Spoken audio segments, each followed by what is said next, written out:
Damos la bienvenida en nuestros estudios al doctor Patricio Torres. Él es un profesional del derecho, ha cumplido importantes funciones en el ámbito político y también en el ámbito público, pues fue vocal del Tribunal Contencioso Electoral, se desempeña en sus actividades particulares y es militante de Unidad Popular. ¿Cómo mira estas reformas, doctor Torres? Bienvenido. Muchísimas gracias y muy buenos días. Yo creo que son de vital importancia. Me parece a mí que deberíamos, diríamos en este caso, saludar la resolución, la sentencia, diríamos, de la Corte Constitucional, que dicho sea de paso, evidencia también el cambio de la actual correlación de fuerzas políticas, de coyuntura, porque era impensable por parte, diríamos, una actuación de esta forma de la Corte Constitucional. Yo creo que efectivamente se ha logrado en parte recuperar, diríamos, elementos, diríamos, de una contrarreforma que efectivamente tenían el propósito, pues, de concentrar aún más el poder en régimen autoritario y a su vez atentatorias, pues, a determinadas libertades públicas aquí en nuestro país. Es decir, durante la década anterior, pues, a partir de la aprobación de la Constitución del 2008, pues, se dieron varias reformas de carácter constitucional, diría yo, contrarreformas que atentaban fundamentalmente a los principios de la propia Constitución aprobada en Montecristi. Y hoy creo yo que es importante porque se han recuperado aspectos que tienen que ver, por ejemplo, con el ámbito, pues, de que se eliminaron la categoría, por ejemplo, de trabajadores en el sector público. Que no se garantizaba el derecho a la contratación colectiva. Y usted es abogado laboral, sabe lo que esto significa. Que es mucho, y que atentó, pues, a los derechos, pues, reconocidos internacionalmente, como el de sindicación y el de libre organización. Hoy creo que se recupera ese derecho y que además debería ser complementado con normas secundarias, porque los contratos de personas que ingresaban al sector público hoy ingresaban como empleados en común, sujetos a las leyes del servicio administrativo y no sujetas, por ejemplo, al Código de Trabajo. Eso me parece a mí que es recuperar este elemento fundamental, es decir, que en el Estado existan, pues, obreros sujetos al Código de Trabajo, me parece que es algo fundamental. Aspecto importante también, y creo que debe tenerlo en consideración el propio Consejo Cantonal de Cuenca, es de que con las enmiendas constitucionales se eliminó la posibilidad de la convocatoria a consulta popular en el ámbito, diríamos, de su jurisdicción, es decir, etcétera, no por parte de los gobiernos autónomos descentralizados, referentes a cualquier tema. Recuerde que la enmienda constitucional... Claro, la Constitución era amplia, muy amplia, porque permitía efectivamente el que un órgano, como es un consejo, con el voto mayoritario, creo que de las 3/4 partes de sus integrantes, pueda hacer una convocatoria a consulta popular sobre cualquier tema, y eso estaba bien.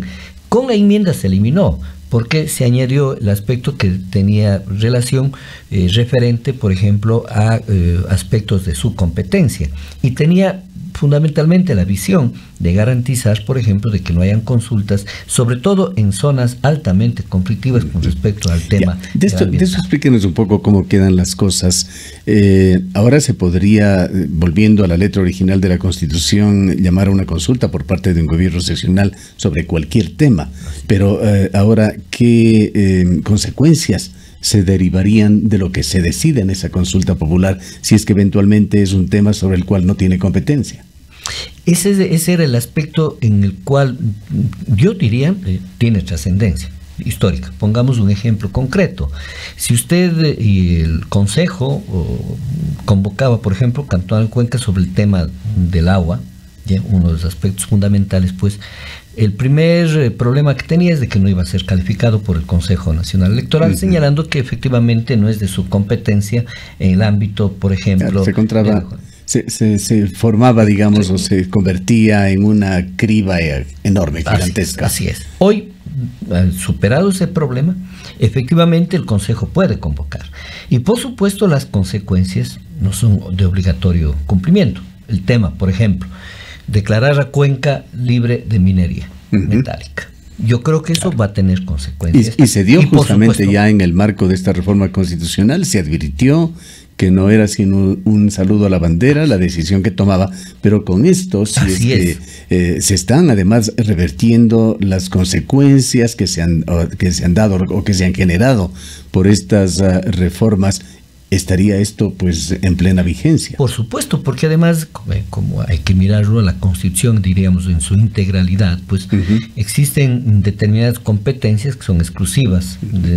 Por ejemplo, el tema del uso del suelo, que tiene que ver con, por ejemplo, con un pronunciamiento, si es que en Cuenca se dice librería, digamos, minería, territorio libre de minería metálica, por supuesto va a tener consecuencias jurídicas. Los juristas constitucionalistas van a tener un amplísimo trabajo revisando todo lo que se ha hecho. Por supuesto, y me parece a mí que incluso esperando la propia resolución de la Corte, de la Sala correspondiente, la Corte Provincial de Justicia, que tiene mucho que ver con estos temas. Y el objetivo fundamental de esas enmiendas, hay que recordar a la opinión pública, sobre todo referente al tema de las consultas y las competencias, tenía que ver fundamentalmente que el gobierno pretendía evitar que haya consultas en zonas donde que se han hecho concesiones, como en la propia provincia de Arazú y el Cantón Huanca. Hay un tema, doctor Torres, sabiendo que esto de la corrupción en el país es lo más abrumador que ha sucedido en este país y que lo estamos viviendo día a día conforme se devela esa macabra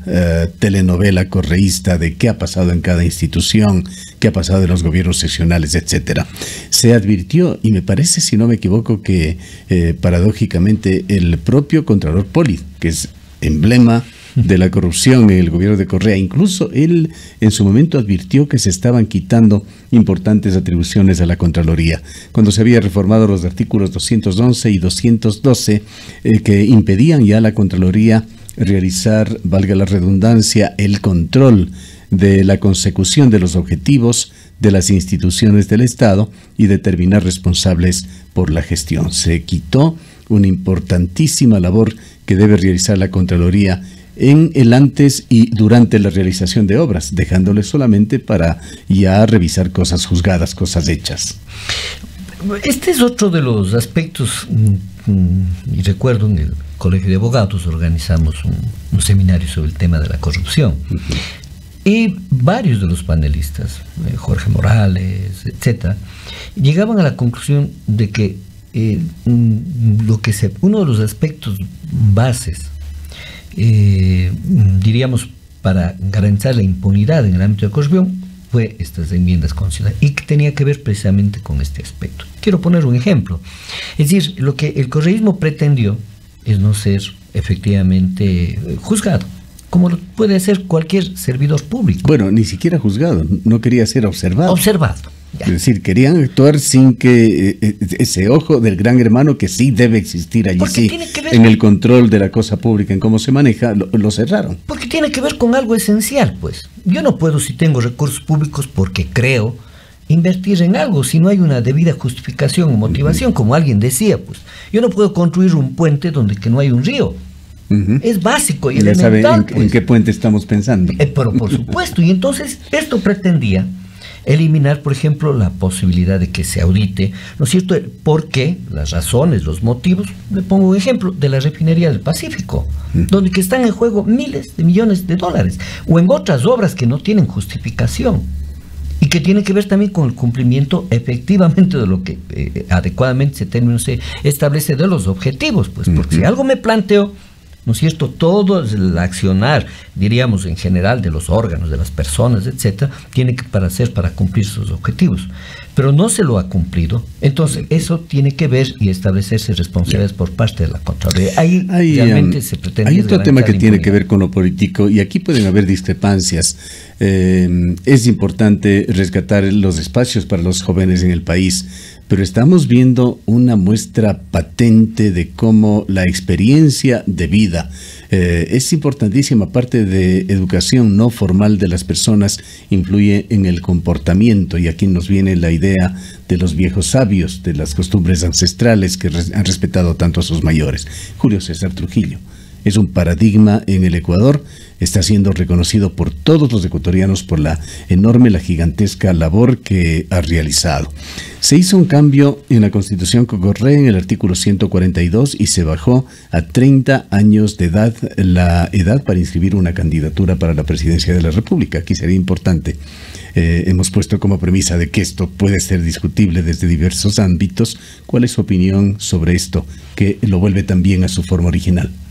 Bueno, yo creo que eso fue una de las propuestas de enmiendas, sobre todo para garantizar y legitimarlas. Ganar ese voto joven. Ganar ese voto de la juventud. Porque es verdad, es cierto. Por ejemplo, durante la década del correísmo se ganó a una importante base en la juventud. Pongo un ejemplo. El tema de la supuesta promoción de los jóvenes, diríamos en las entidades públicas, incluso vinculada al tema de que las personas llegan a los 65 años y prácticamente, diríamos, terminan su vida como servidor público, y más aún obligatorio a partir de los 70. Entonces estaba muy vinculado al tema, sobre todo, de ganar legitimidad. Yo personalmente... Ahora, cierto es que se iba por esa línea, pero con el codo se iban borrando también estas intenciones en la práctica, como cuando se obstaculizó utilizando todas esas entidades cooptadas por el gobierno de Correa. No se posibilitó la consulta popular sobre el Yasuní, por ejemplo, que fue promovida por los estamentos jóvenes de Ecuador. Así es. Y entonces eso tenía que ver, digo, esta enmienda. A mí me parece de que, en general, yo personalmente estuve de acuerdo en el ámbito de los 30 años, ¿no? Sobre todo porque efectivamente este proceso de evolución de la propia sociedad permite que efectivamente las personas hoy, en menos tiempo posible, van teniendo determinadas características. Pero digo, eso tenía el objetivo fundamental, que relacionado básicamente, diríamos, por ganar legitimidad y a ese sector juvenil, que dicho sea de paso, requiere hacerse un análisis profundo, porque esa promoción de 10 o 15 años, pues efectivamente miramos como en las consecuencias actuales. Como ¿Tiene claro usted el artículo 142 a qué estado de situación lleva? Al volver a su forma original, ¿cuál va a ser la edad mínima para inscribirse? 35 años. Perdón. Para 35 años para ser presidente de la... No es mayor la diferencia. No. Por eso decía que más bien tenía que ver fundamentalmente con ganar legitimidad, porque era, recuerde usted, la convocatoria a los jóvenes, que hoy los jóvenes están más preparados y entonces requieren menos de edad para ser presidente de la República. Aterricemos en la que es muy importante para nosotros como comunicadores y medios. Reforma al artículo 384, en donde se estableció que la comunicación es un servicio público. No, trascendental. Yo creo que es uno de los aspectos democráticos más importantes, que incluso esto generó en la propia Asamblea Constituyente un debate muy importante, pues, y que creo que abre las puertas no solamente para tener una ley de comunicación, sino para que efectivamente tengamos instrumentos de carácter legal vinculados, diríamos, a este principio, constitucional, que tiene que ver con el derecho y el acceso a la información, de que los ciudadanos tienen derecho a recibir una información, adecuada, etcétera. Pero aquí los riesgos que más veíamos nosotros es hacer un servicio público. Esto tiene que compaginarse con una serie de leyes que significan restricción para los medios de comunicación, menos libertad y la posibilidad de fuertes intervenciones desde el Estado, desde el gobierno. Por supuesto, es que el concepto de servicio público, hay que entenderlo como, la acción estatal, ¿no? Que tiene sus órganos correspondientes. Entonces no lo podemos confundir con un derecho. Y este es uno de los aspectos fundamentales, porque si yo presto un servicio público, obviamente tengo derechos, pero también tengo obligaciones muy complejas, pues. Y entonces yo creo que este es un paso trascendente. Realmente creo que es importante y se abre posibilidades de un espacio donde que es real y evidente, pues un control excesivo. Veo la cara del señor Carlos Ochoa, ¿no? En las actuales condiciones, pues, cuando efectivamente se ejerció un férreo control sobre los distintos medios de comunicación. Y usted mira la calidad que tuvimos de comunicación, diríamos, el ejercicio profesional, en fin, durante la década anterior, ¿no?, que fue cuestionada incluso por los propios organismos internacionales. Vamos a otro aspecto que no tiene que ver ya con estas decisiones tomadas en la Corte Constitucional, sí con el Consejo de Participación Ciudadana y Control Social Transitorio. Ayer definitivamente se decidió cesar a los vocales del Consejo Nacional Electoral. Se han nombrado a distinguidos ciudadanos para que los reemplacen por un periodo muy corto, 2 meses, en función pública, y con la enorme tarea que tiene un organismo como este. Es poquísimo tiempo, pero así se ha decidido. Son Diana Tamaint, Gustavo Vega Delgado, José Ricardo Cabrera, Alberto Molina y Camila Moreno, a quienes se les ha asignado esta dura tarea. Usted fue vocal del contencioso electoral. Tribunal Supremo Electoral. Tribunal Supremo Electoral. Conoce sobre este tema. Quisiéramos también conocer su punto de vista sobre este cambio que por 60 días pondrá a estos personajes en el control de este organismo. Sí, yo creo que es importante, y ese era el paso necesario. O sea, no podía estar ni un día más. Yo creo que más bien por las propias condiciones políticas. Mire usted, tuvieron integrantes del Consejo Nacional Electoral prorrogados, cuestionados algunos la forma incluso, diríamos, ilegítima de estar presente en ese importante órgano, y sobre todo por los hechos evidentes que van desde la eliminación de organizaciones políticas, pasando por la falta incluso del ejercicio de auditar las cuentas de los partidos y movimientos políticos. De habérselo hecho, muchos estarían sancionados, hasta efectivamente direccionar el reconocimiento, ¿no?, de organizaciones o sujetos políticos, ¿no?, pasando firmas, etcétera, que sin ninguna validez. Es decir, realmente si se hace, y aspiro que en lo futuro se lo pueda hacer, el país quedará efectivamente sorprendido de las cosas muy complejas que se dieron en el Consejo Nacional. Mientras tanto, Domingo Paredes y Juan Pablo Pozo, muy bien, gracias. Muy bien, gracias. Juan Pablo Pozo incluso fue objeto de una de las más altas condecoraciones por parte del gobierno del expresidente Correa. Fue luego de las últimas elecciones para presidente de la República, se le dio la presea del orden nacional al mérito, la más alta que entregue el gobierno nacional. Esto quedará así. Yo creo, y eso a mí me parece que saludable, si es que Gustavo Vega llega a presidir el Consejo Nacional Electoral, lo cual yo creo que hay que saludar. Los cuencanos lo conocemos al doctor. Los conocemos de sus ejecutorias. Entonces, a mí me parece que sería saludable. Pero desgraciadamente no van a tener el tiempo suficiente, y por supuesto que es correcto también que se realice el concurso para, diríamos, la integración del Consejo Nacional Electoral, que en lo posible debería estar integrado, por personas, y habría que pensar en lo futuro, vinculadas a los propios partidos o movimientos.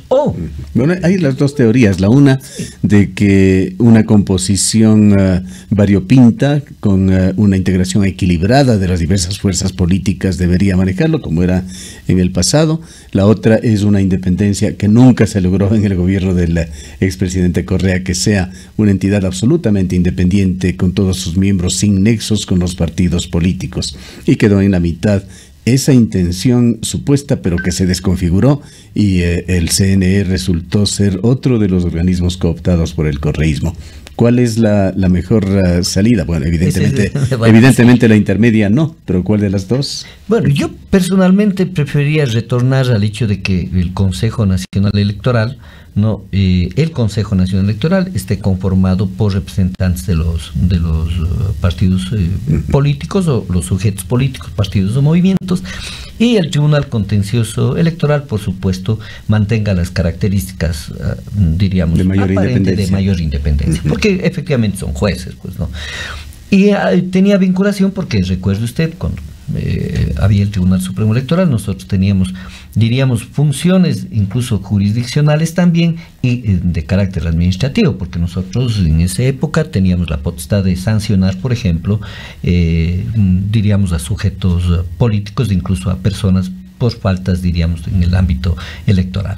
Pero yo creo que lo más importante en las actuales condiciones, pues dadas el propio marco constitucional, es que van a tener una tarea inmensa en estos 2 meses, y yo creo que eso es algo también altamente positivo para el país, y efectivamente quizás tengamos luego un Consejo Nacional Electoral y un Tribunal Contencioso Electoral, no, efectivamente con elementos de independencia, pues democráticos, porque así tiene que ser, y no solo responder a una sola fuerza política.